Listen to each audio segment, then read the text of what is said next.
പത്തരമാറ്റിൽ ഇനി വരാനിരിക്കുന്ന നല്ലൊരു അടിപൊളി ത്രില്ലിംഗ് എപ്പിസോഡിൻ്റെ റിവ്യൂയിലേക്ക് എല്ലാവർക്കും സ്വാഗതം. അങ്ങനെ മുത്തശ്ശനും മുത്തശ്ശിയും ഒക്കെ കാര്യങ്ങളൊക്കെ അറിഞ്ഞു കഴിഞ്ഞു. നയനയാണ് ദേവയാനിയെ രക്ഷിച്ചത് എന്നും അതുകൊണ്ടാണ് നയനമോൾ ഇപ്പോൾ അവളുടെ വീട്ടിൽ പോയി നിൽക്കുന്നത് എന്ന സത്യങ്ങളെല്ലാം തിരിച്ചറിഞ്ഞു കഴിഞ്ഞു. അങ്ങനെ മുത്തശ്ശനും മുത്തശ്ശിയും നയനയെ കാണാൻ വേണ്ടി നന്ദാവനത്തിലേക്ക് പോകുന്ന ഒരു അടിപൊളി എപ്പിസോഡിൻ്റെ റിവ്യൂ ആണ് കേട്ടോ പറയുന്നത്. അങ്ങനെ മുത്തശ്ശൻ പറയുന്നുണ്ട്, വസുന്ധരെ, നമുക്കൊന്ന് നയനമോളെ കാണാൻ പോണ്ടേ? മോളെ ഒന്ന് കണ്ടിട്ട് വരാം. ഇപ്പോഴത്തെ അവസ്ഥയിൽ അവശതയിൽ കിടക്കുന്ന മോളെ കാണാൻ എനിക്ക് വലിയ പ്രയാസമുണ്ട്. എന്നാലും എനിക്കും തനിക്കും മോളെ കാണാതിരിക്കാൻ പറ്റുമോ എന്ന് മുത്തശ്ശൻ പറയുമ്പോൾ മുത്തശ്ശി പറയുന്നുണ്ട്, നയനമോളെ ഒരു ദിവസം പോലും കാണാതിരിക്കാൻ എനിക്ക് പറ്റത്തില്ല. ഇപ്പോൾ മോളുടെ അവസ്ഥയും കൂടെ അറിഞ്ഞപ്പോൾ ഒന്ന് പോയി കാണണമെന്ന എൻ്റെ മനസ്സും പറയുന്നത്. എന്നാൽ താൻ വേടമെന്നും പറഞ്ഞുകൊണ്ട് മുത്തശ്ശനും മുത്തശ്ശിയും കൂടെ താഴോട്ട് ഇറങ്ങുന്നുണ്ട് കേട്ടോ. അപ്പോൾ ജലജിയും ജാനകിയും അവിടെ ഇരിക്കുന്നുണ്ട്. മുത്തശ്ശൻ്റെയും മുത്തശ്ശിയുടെയും വരവ് കണ്ടിട്ട് ജാനകി ചോദിക്കുന്നുണ്ട്, അല്ല അച്ഛനും അമ്മയും ഇത് എങ്ങോട്ടാ പോകുന്നതെന്ന് ചോദിക്കുമ്പോൾ മുത്തശ്ശൻ പറയുന്നുണ്ട്, ഞങ്ങൾ ഹോസ്പിറ്റലിലേക്കാണ്. ദേവയാനിയെ വാർഡിലേക്ക് മാറ്റിയിട്ടുണ്ടല്ലോ, ഒന്ന് പോയി കാണാമെന്ന് കരുതി. അപ്പോൾ ജലജ പറയുന്നുണ്ട്, അച്ഛാ നിങ്ങൾ ഹോസ്പിറ്റലിലേക്കാണെങ്കിൽ ഞാനും കൂടെ വന്നോട്ടെ. അപ്പോൾ മുത്തശ്ശൻ പറയുന്നുണ്ട്, അല്ല നീയല്ലേ 2 ദിവസം മുമ്പ് പോയി കണ്ടതെന്ന് ചോദിക്കുമ്പോൾ ജലജ പറയുന്നുണ്ട്, അത് പിന്നെ അച്ഛ ഐസിയുവിൽ കിടക്കുമ്പോൾ പെട്ടെന്ന് കയറി ഇറങ്ങിയതാ. ഇപ്പോൾ ഏട്ടത്തിയെ വാർഡിലേക്ക് മാറ്റിയിട്ടുണ്ടല്ലോ, അതാവുമ്പോൾ ശരിക്കും ഒന്ന് സംസാരിക്കാമല്ലോ. അപ്പോൾ മുത്തശ്ശി പറയുന്നുണ്ട്, ഞങ്ങളുടെ കൂടെ വരണ്ട. വന്നിട്ട് എന്തിനാ? ദേവയാനിയുടെ രക്തം തിളപ്പിക്കാനാണോ? അത്തരത്തിലുള്ള സംസാരം വയ്യാതെ കിടക്കുന്ന ദേവയാനിയുടെ മുമ്പിൽ വെച്ച് നീ സംസാരിക്കുക എന്നൊക്കെ പറയുമ്പോൾ എന്തിനാ അച്ഛനും അമ്മയും ഇങ്ങനെയൊക്കെ പറയുന്നത്? ഏടത്തിക്കിപ്പോൾ ഒട്ടും വയ്യാതിരിക്കുക, അതുകൊണ്ട് തന്നെ ഞാൻ അങ്ങനെയുള്ള സംസാരങ്ങളൊന്നും ആവർത്തിക്കില്ല. അപ്പോൾ അത് കേട്ട് മുത്തശ്ശൻ പറയുന്നുണ്ട്, ജൽജെ, ഇവിടെ വേറെയും വണ്ടി ഇരിപ്പുണ്ടല്ലോ, അതിൽ നിനക്ക് ഏത് സമയത്ത് വേണമെങ്കിലും പോവാം. ഞങ്ങൾക്കാണെങ്കിൽ ദേവയാനിയെ കണ്ടാൽ മാത്രം പോരാ, വേറൊരാളെയും കൂടെ കാണാനുണ്ട്. അതൊക്കെ കഴിഞ്ഞിട്ട് ഞാനും വസുന്ധരയും തിരിച്ചു വരുമെന്ന് പറയുന്നുണ്ട്. ഹോ, എന്നാൽ പിന്നെ അങ്ങനെ പറഞ്ഞൂടെ അച്ഛാന്ന് ജലജ പറയുമ്പോൾ അതിന് പറഞ്ഞാൽ മനസ്സിലാകുന്നവരോട് പറഞ്ഞിട്ടല്ലേ കാര്യമുള്ളൂ എന്ന് പറയുന്നുണ്ട് മുത്തശ്ശനും.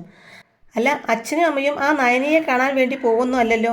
അപ്പോൾ അത് കേട്ട് മുത്തശ്ശൻ പറയുന്നുണ്ട്, ജൽജെ, നീ നിന്റെ കാര്യം നോക്കി പോവാൻ നോക്ക്. വസുന്ധരെ, താൻ എന്തിനാടോ അവളോട് ഇങ്ങനെ സംസാരിച്ച് നിൽക്കുന്നത്? ആ സമയം കൊണ്ട് നമുക്ക് എത്രയും പെട്ടെന്ന് പോയി വരാം. ഇതും പറഞ്ഞ് മുത്തശ്ശനും മുത്തശ്ശിയും അനന്തപുരയിൽ നിന്ന് ഇറങ്ങുന്നുണ്ട് കേട്ടോ. അപ്പോൾ ജാനകി പറയുന്നുണ്ട്, ജൽജെ, അച്ഛൻ്റെയും അമ്മയുടെയും സംസാരത്തിൽ എന്തോ ഒരു പന്തികേട് തോന്നുന്നുണ്ട്. അതേ ജാനകി, അതുകൊണ്ട് തന്നെയാ ഞാനും കൂടെ വരട്ടെ എന്ന് ചോദിച്ചത്. ഇപ്പോൾ കുറേ ആയിട്ട് അച്ഛനും അമ്മയും ഒന്നും അധികം പുറത്തേക്കൊന്നും പോവാറില്ല, പ്രത്യേകിച്ച് ഹോസ്പിറ്റലിലേക്ക്. അവർ ഹോസ്പിറ്റലിലേക്ക് പോകുന്നത് അധികം ഒഴിവാക്കാറാ പതിവ്. ഇത്രയും ദിവസമായിട്ടും ഏട്ടത്തിയെ കാണാൻ വേണ്ടി അച്ഛനും അമ്മയും പോയിട്ടില്ല.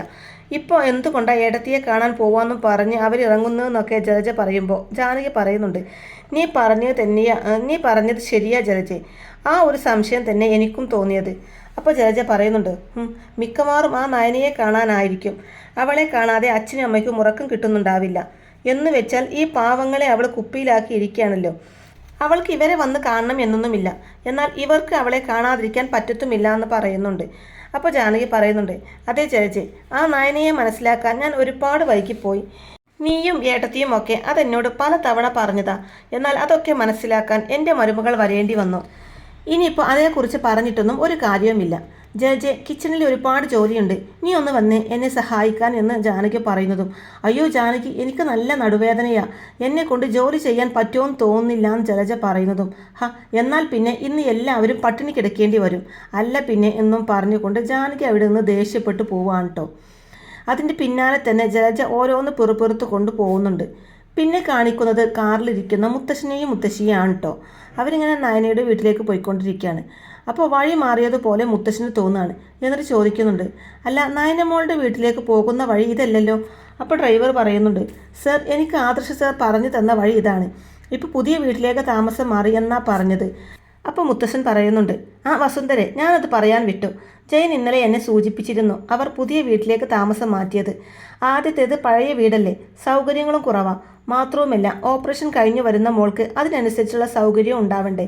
അപ്പോൾ മുത്തശ്ശി പറയുന്നുണ്ട്, അതെന്തായാലും നന്നായി. സൗകര്യങ്ങളൊക്കെ ഒരുപാടുള്ള വീടാണോ എന്ന് മുത്തശ്ശി ചോദിക്കുമ്പോൾ വസുന്ധരെ, അങ്ങനെ ഒത്തിരിയൊന്നും അവരാഗ്രഹിക്കില്ലെന്ന് അറിയാലോ. എന്നാലും അവർക്കൊതുങ്ങിയ ഒരു വീടാണ് എടുത്തു കൊടുത്തത് എന്നാണ് എന്നോട് ജയൻ പറഞ്ഞത്. അപ്പോഴേക്കും അവരുടെ കാർ നയനയുടെ വീട്ടിലേക്ക് എത്തുന്നുണ്ട് കേട്ടോ. നോക്കൂ വസുന്ധരൻ, ഇതാണ് വീട്. അങ്ങനെ അവർ 2 പേരും കാറിൽ നിന്ന് ഇറങ്ങുന്നുണ്ട്. എന്നിട്ട് വീടൊന്ന് നോക്കിയതിന് ശേഷം മുത്തശ്ശനോട് പറയുന്നുണ്ട്, ആഹാ, ഇത് നല്ല വീടാണല്ലോ. അപ്പം മുത്തശ്ശൻ പറയുന്നുണ്ട്, ആദർശ പറഞ്ഞത് നമ്മുടെ അനിമോൻ്റെ സെലക്ഷനാ ഇതൊക്കെയെന്നാ. ഇതേ സമയം കാറ് വരുന്ന ശബ്ദം കേട്ട് കനക പറയുന്നുണ്ട്, നയനമോളെ പുറത്ത് ആരോ വന്നിട്ടുണ്ടെന്നാണ് തോന്നുന്നത്, ഞാനൊന്ന് പോയി നോക്കട്ടെ. അപ്പോഴാണ് ഗോവിന്ദൻ വാതിൽ തുറക്കുന്നത് കേട്ടോ. അപ്പോൾ മുത്തശ്ശനെയും മുത്തശ്ശിയെയും കാണുമ്പോൾ ഗോവിന്ദൻ ആദ്യം ഒന്ന് ഞെട്ടിപ്പോകുന്നുണ്ട്. എന്നിട്ട് മനസ്സിലിങ്ങനെ പറയുന്നുണ്ട്, അയ്യോ ഇത് ആദർശമോൻ്റെ മുത്തശ്ശനും മുത്തശ്ശിയാണല്ലോ, അവർക്ക് കാര്യങ്ങളൊന്നും അറിയില്ലല്ലോ.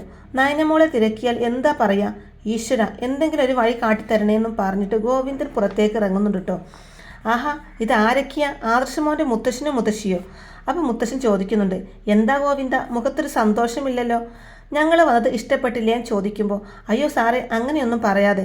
മുത്തശ്ശൻ ഒന്ന് പുഞ്ചിരിച്ചുകൊണ്ട് പറയുന്നുണ്ട്, വസുന്ധരെ ഗോവിന്ദൻ ആകെ പേടിച്ചു പോയി എന്ന് പറയുമ്പോൾ, അയ്യോ ഞാൻ പേടിച്ചിട്ടൊന്നും ഇല്ല സാറേ. അപ്പോൾ മുത്തശ്ശൻ പറയുന്നുണ്ട്, എന്തിനാ എപ്പോഴും ഇങ്ങനെ ഇടയ്ക്കിടയ്ക്ക് സാറേ എന്ന് വിളിക്കുന്നത്? ഗോവിന്ദൻ ഇപ്പോൾ ഞങ്ങളുടെ ബന്ധുവാണ്. എനിക്ക് ജയനും അജയനും എങ്ങനെയാണോ അതുപോലെ തന്നെയാ ഗോവിന്ദനും. ഞങ്ങളൊരു മകനെ പോലെയാ ഗോവിന്ദനെയും കാണുന്നത്. അതുകൊണ്ട് ഗോവിന്ദനും ഞങ്ങളെ അച്ഛനും അമ്മയുമായി കണ്ടുകൂടെയും ചോദിക്കുമ്പോൾ, അയ്യോ അതൊക്കെ അങ്ങനെ തന്നെയാ, പക്ഷേ സാറിന് വലിയ മനസ്സാ എന്ന് കരുതി അത് മുതലെടുക്കാനും ഞങ്ങൾ നോക്കില്ല എന്ന് പറയുന്നുണ്ട് ഗോവിന്ദൻ.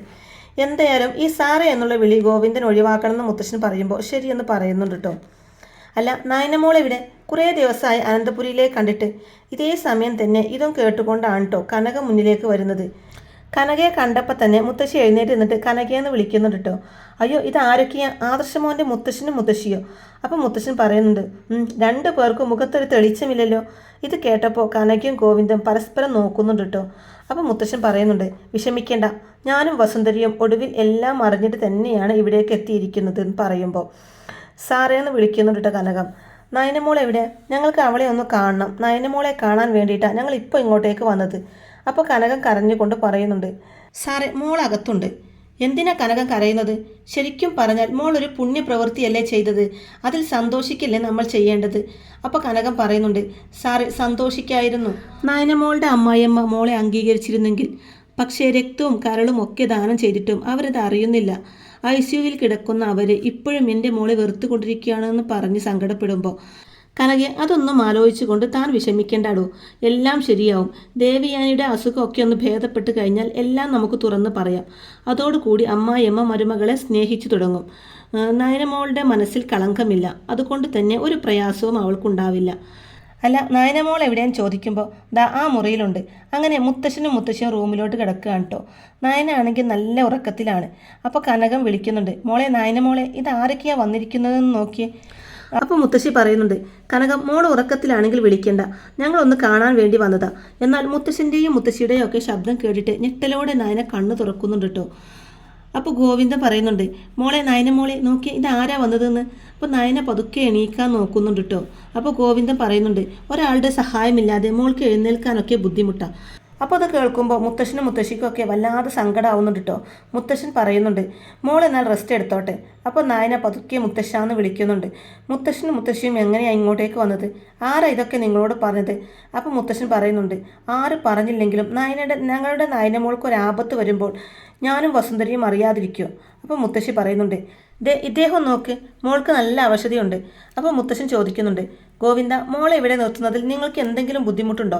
ചോദിക്കുന്നത് വേറൊന്നു കൊണ്ടുമല്ല, ഗോവിന്ദൻ്റെ മക്കൾ ഗോവിന്ദന് ഒരു ഭാരമെല്ലാം ഞങ്ങൾക്കറിയാം. എന്നാലും നയനമോളെ ഞങ്ങൾക്ക് വലിയ കാര്യമാണ്. മോൾക്കൊരു കുറവ് വരുത്തരുതെന്ന് ഞങ്ങൾക്ക് നിർബന്ധമുണ്ടെന്നൊക്കെ മുത്തശ്ശൻ പറയുമ്പോൾ, സാറേ ഇപ്പോൾ ഒരു ബുദ്ധിമുട്ടുമില്ല. നയനമോളെ നോക്കാൻ നയനമോളുടെ ഭർത്താവ് ആദർശ് തന്നെ എല്ലാ കാര്യങ്ങളും ഏർപ്പാടാക്കിയിട്ടുണ്ട്. ഞങ്ങൾക്ക് മോളെ സഹായിക്കാൻ വേണ്ടി മാത്രം നിന്നു കൊടുത്താൽ മാത്രം മതി.